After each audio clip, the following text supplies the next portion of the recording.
හරි ඉතින් ඔන්න අද කියලා දෙන්න හදන්නේ මේ විදුලි භූතය එහෙම නැත්නම් විදුලි පඹය කියන මෙන්න මේ සෝලාර් පැනල් එකත් එක්ක මේ මැෂින් එකේ මේ ගොඩක් කට්ටිය කියනවා කරන්ට් එක සැර මදේ කියලා. කියන්නේ වැටෙන කරන්ට් එක සැර මදිලු. අපි මම ඒකට අද පොඩ්ඩක් මේ පොඩි දෙයක් කරන කරන්ට් එක වැඩි කරගන්න මේක මේ වැටෙන ට්‍රාන්ස්ෆෝමරේ අවුට්පුට් එක දෙපැත්තට. කියන්නේ මෙන්න මේ දෙපැත්තට මෙන්න මේ වගේ මයිල කැපැසිටර් 6ක් පාස් කරනවා.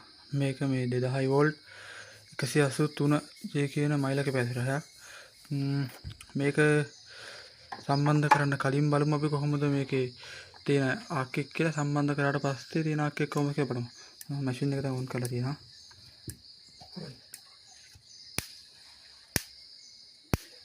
ඔන්න ඔගේ පොඩි ආක් එකක් තමයි තියෙන්නේ. දැන් මේ අවස්ථාවේදී අපි මේකට මයිල කැපැසිටර් 6 දාලා බලමු කොහොමද කරන්ට් එක කියලා. හරි ඉතින් ඔන්න මම මේ විදිහට මේ මයිල කැපැසිටර් 6 මේ විදිහට සම්බන්ධ කරගත්තා. දැන් සම්බන්ධ කරාට පස්සේ බලමු කොහොමද මේකේ ආක් එක කියලා. කලින් තිබ්බට වඩා වෙනසක් තියෙනවද කියලා. මැෂින් එක ඔන් කරලා තියෙන්නේ.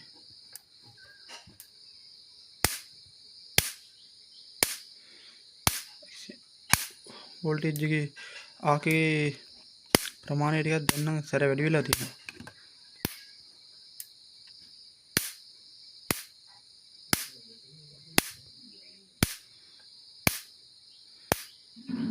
හරි ඉතින් ඔය කට්ටියත් මේ වගේ සැර අඩු වෙන මේ වගේ මැෂින් එකකට මේ වගේ කැපැසිටර් 6ක් දාලා ටිකක් සැර වැඩි කරගන්න.